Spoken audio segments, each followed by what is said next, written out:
মুন্সিগঞ্জ দিঘিরপাড় রাখিকান্দি দেওয়ানকান্দি ও শিলই ইউনিয়নে ভয়াবহ নদী ভাঙ্গন রোধে বৃহস্পতিবার বিকেলে মাদানী কমপ্লেক্স মসজিদ মাদ্রাসায় মানববন্ধন ও দোয়া মাহফিল অনুষ্ঠিত হয়েছে। এ সময় প্রধান অতিথি হিসেবে উপস্থিত ছিলেন মুন্সিগঞ্জের বিশিষ্ট আলেমে দ্বীন, দেশের অন্যতম খ্যাতিমান বুজুর্গ পীরে কামেল আল্লামা মুফতি হাফিজ উদ্দিন। বিশেষ অতিথি হিসেবে উপস্থিত ছিলেন টঙ্গীবাড়ি উপজেলা বিএনপির সভাপতি আলী আসগর রিপন মল্লিক, শিলি ইউনিয়ন বিএনপির সভাপতি সেকান্দার বাদশাহ, দিঘিরপাড় ইউনিয়ন বিএনপির সভাপতি শাবিম মোল্লা, মুন্সিগঞ্জ সদর যুবদলের সদস্য সচিব মাহবুব হাসান সোহাগ।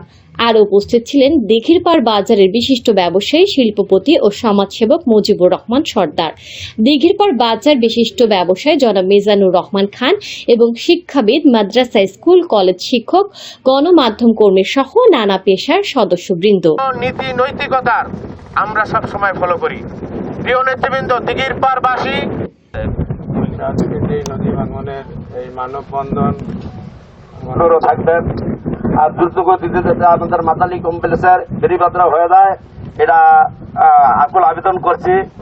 সর্বগ্রাসী পদ্মার ভাঙনে দিশেহারা মানুষকে দিশা দেওয়ার উদ্দেশ্যে আমাদের প্রিয় হজরত, আমাদের প্রিয় সাহেব, এই মাদানী কমপ্লেক্সের প্রতিষ্ঠাতা জনাব হাফিজউদ্দিন পীর সাহেব হুজুর সবাইকে আহ্বান করেছেন এই পদ্মার ভাঙন থেকে, কালোগ্রাসী পদ্মার সবল থেকে মানুষকে রক্ষা করার জন্য। তাদের কাছে আমাদের উদাত্ত আহ্বান, এই জনগণের সুবিধার দিকে লক্ষ্য করে অন্যান্য এলাকায় যেমন নদীর পাশে ব্লক ফেলে আমাদের প্রতিবেশী এলাকা নওপাড়া, সেটা একেবারেই নদীর মাঝখানে ছিল। আলহামদুলিল্লাহ এখন ওই এলাকার মানুষ অত্যন্ত সুখে আছে। আর আমাদের এই স্থায়ী জায়গাগুলো ভেঙে বাজার নষ্ট হচ্ছে, রাস্তাঘাট নষ্ট হচ্ছে এবং ইতিমধ্যে আমাদের এই প্রতিষ্ঠান মাদানী কমপ্লেক্সের একটা ভবনও পানির গর্ভে চলে গেছে। এখানে একটা ঘর ছিল, এই ঘরটা এখন নদীর মধ্যে চলে গেছে।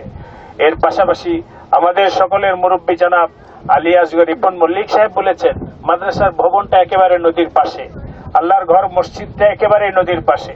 এখনই যদি প্রশাসনিক ভাবে এবং বর্তমান সরকারের উপদেষ্টাতে যারা আছেন তারা যদি একটা সুব্যবস্থা না নেন, তাহলে এই এলাকার মানুষ অত্যন্ত ক্ষতিগ্রস্ত হবে। তাই আমি উদাত্ত আহ্বান জানাবো, অনতি বিলম্বে দিঘিরপাড় বাজার সংরক্ষণ এবং এর পাশাপাশি এই এলাকাকেও ওই ব্লক আওতায় নিয়ে আসার জন্য আমি জোর দাবি জানাচ্ছি। আল্লাহ পাক আমাদের সবাইকে কবুল করে নেন, মাদানী কমপ্লেক্সকে হেফাজত করেন, এই এলাকার জনগণকে হেফাজত করেন, দেশকে সকল ধরনের ষড়যন্ত্র থেকে আল্লাহ পাক আমাদের দেশকে হেফাজত করেন। এই বলে আজকের এই সংক্ষিপ্ত মানববন্ধন সমাপ্তি ঘোষণা করছি।